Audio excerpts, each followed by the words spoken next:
الصلاة والسلام عليك يا سيدي يا رسول الله وعلى آلك وأصحابك يا سيدي يا محبوب رب العالمین۔ معزز و محترم سامعین ذی احتشام، اللہ جل مجدہ کی توفیق سے اور حضور سرور دو عالم صلی اللہ تعالی علیہ وسلم کے نالین مقدسہ کی پاک خیرات سے آج ہم ربیع الاول کی اس ماہ مقدس میں جمعہ کی نشست میں حاضر ہیں۔ اللہ کی بارگاہ میں دعا ہے کہ ہماری یہ حاضری اپنی بارگاہ عالیہ میں قبول و منظور فرمائے۔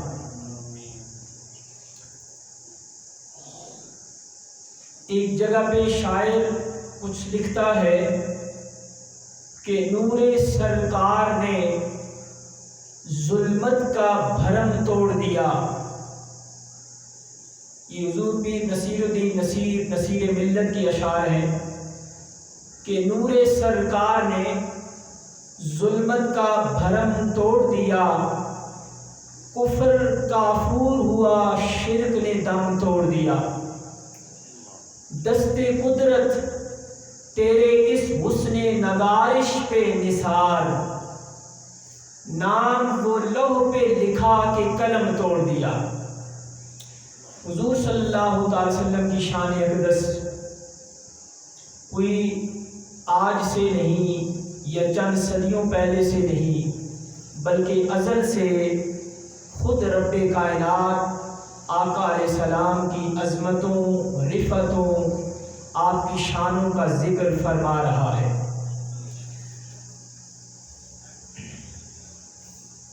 شروع میں ایک سوال کا جواب دیتا چلوں کہ جو آج کل سوشل میڈیا پہ ایک سوال گردش کر رہا ہے کہ حضور صلی اللہ تعالی وسلم کی ولادت 12 ربیع الاول کو نہیں، 12 ربیع الاول کو تو آپ کا وصال ہے۔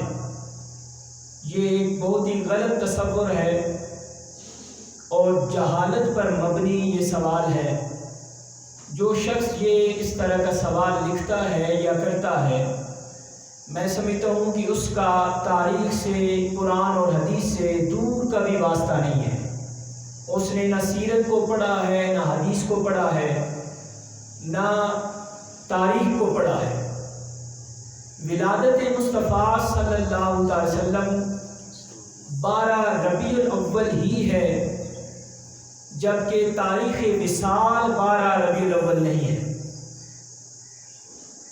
سب سے پہلے ایک روایت جو ابن کثیر نے سیرت النبویہ کتاب ہے جلد نمبر 1 صفحہ نمبر 199 میں ذکر کیا ہے۔ حضرت عقان رضی اللہ تعالیٰ عنہ سے روایت ہے، وہ سعید ابن مسیب سے روایت کرتے ہیں اور وہ حضرت جابر اور حضرت ابن عباس رضی اللہ تعالیٰ عنہما سے روایت کرتے ہیں۔ یہ دونوں فرماتے ہیں کہ رسول اللہ صلی اللہ علیہ وسلم کی ولادت باسعادت عام الفیل میں پیر کے روز 12 ربیع الاول کو ہوئی۔ ایک بہت بڑا حوالہ ہے ابن کثیر کا، وہ میں نے آپ کو دے دیا۔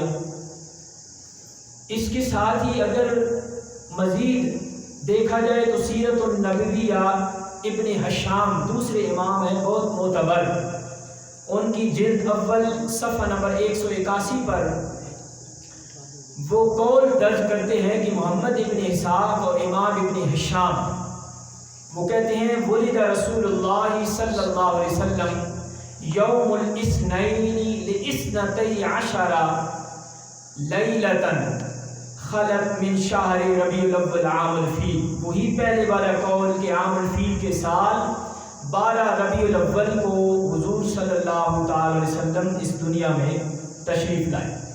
ابن جوزی لکھتے ہیں کہ ولادت باسعادت 12 ربیع الاول کو ہوئی۔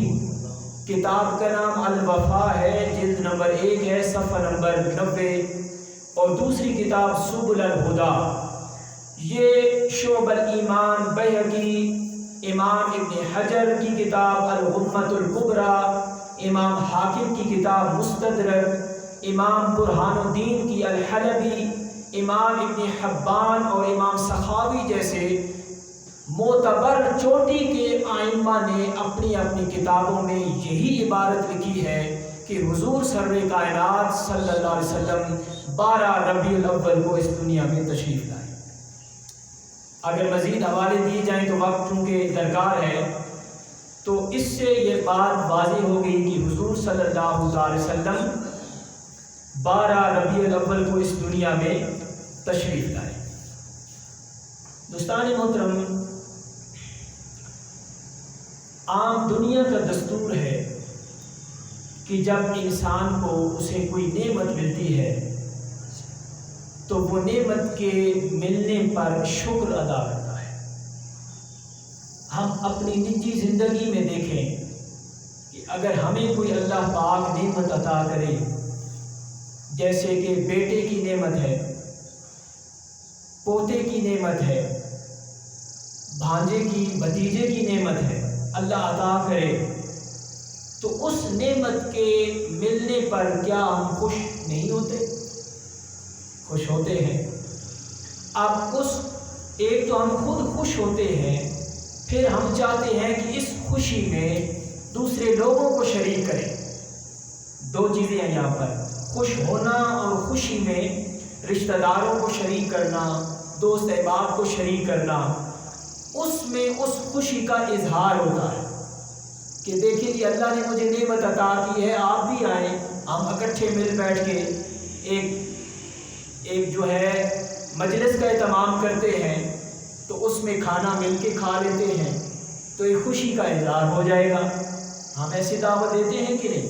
تو جب یہ دنیا کا دستور ہوا کہ نعمت ملنے پر خوشی کرو بھی اور خوشی کا اظہار بھی کرو، خوشی کا چرچا بھی کرو۔ اب ایک خوشی تھی آپ نے خود گھر میں کی، خوشی کا اظہار کیسے کیا کہ لوگوں کو بلا لیا، اپنے رشتہ داروں کو بلا لیا، اچھے کھانے بنا لیے، وہ خوشی کا چرچا ہو گیا، خوشی کا اظہار ہو گیا۔ تو جب یہ دنیا میں ہماری نجی زندگی میں یہ چیز جائز ہے، کوئی امر مانے نہیں ہے، تو پھر کیا وجہ ہے کہ جب اس دنیا کی سب سے بڑی نعمت، پوری کائنات کی سب سے بڑی نعمت جب اس دنیا میں تشریف لائی، وہ پیکر مصطفیٰ حضور سرور دو عالم صلی اللہ تعالی علیہ وسلم، ذات مصطفیٰ صلی اللہ علیہ وسلم کی شکل میں جب اس دنیا میں تشریف لائے تو گویا کہ کائنات کو سب سے بڑی نعمت ملی، میسر آئی۔ ورنہ آپ دیکھیں اس سے پہلے دنیا، انسانیت کس طرف جا رہی تھی؟ گمراہی کی اندھیروں میں اٹی ہوئی تھی، گناہوں میں لت پت تھی، نہ بہن بیٹی بیوی کی تمیز نہ تھی، عورت کو کم تر سمجھا جا رہا تھا، انسانیت نام کی شے نہ تھی، ہر طرف لڑائی تھی، ہر طرف قتل و غارت تھی، اور گناہ میں لت پت یہ انسانیت تھی۔ تو اس دوران ان کے اندر اللہ رب العزت نے اپنے محبوب کو، اپنے شاہکار کو تراش کر 12 ربیع الاول کی اس رات، وہ رات جا رہی تھی اور صبح پھوٹ رہی تھی، اس دن اللہ پاک نے یہ شاہکار اس دنیا میں مبعوث فرمایا، یہ نعمت عظمیٰ اس کائنات کو عطا۔ تو جب نعمت ملے، یہ تو ایک مثال تھی دنیا کی، اب ہم مثال دیکھتے ہیں قرآن سے کہ اے قرآن بتا کہ جب کوئی نعمت ملے تو اس کا کیا طریقہ ہوتا ہے؟